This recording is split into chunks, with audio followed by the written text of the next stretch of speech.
The fall in the price of petrol helped nudge down inflation last month. The Consumer Prices Index for May put the rise in the cost of living at 2.8%, lower than expected and down from 3% in April.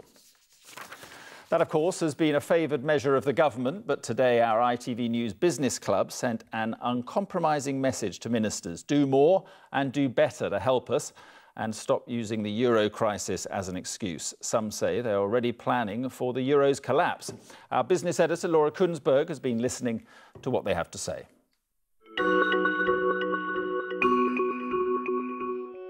While politicians agonise over the answers, our businessmen and women get on with the job. The ITV News Biz Club employing nearly 500,000 people between them. Welcome to our third meeting of the ITV News Business Club. With the Eurozone at the forefront of everybody's mind, we want to know how it's affecting you doing business in this country. We've got to think about the potential for a Eurozone collapse as a business, because I'm worried about that kicking off a recession in Europe. Richard Ward manages £50 billion at Lloyd's of London. If the worst happens, we are prepared to deal with it. I think, though, we don't really know what the worst will be. And what preparations is RBS making? You've got to have a bit of a plan for everything and know how you would invoke it, hoping that most of the time you never will have to.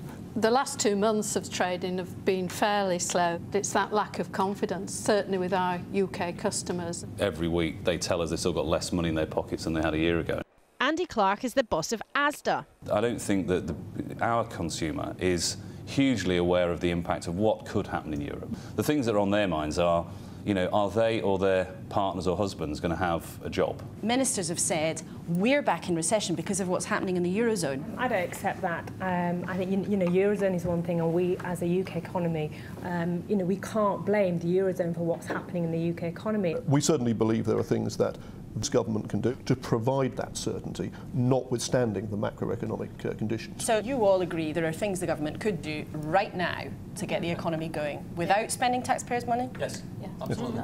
Totally. There's a little bit of political indecision just now in the UK as to what to do, when to do it, and our push and urge to the government is act now, deal with it now, show firm decision making, and that investment will flow to this country. And we do see a lot of small interventions from government in particular, and I'd like to see perhaps less of them but bigger ones. Fuel is still a hugely emotive consumer topic, and in 6 weeks' time we've got another fuel duty rise.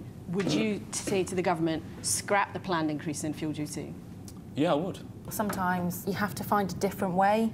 From her own kitchen, Clippy McKenna's now exporting around the world. We showcased our product at a food fair over in China. They went mental for Clippy.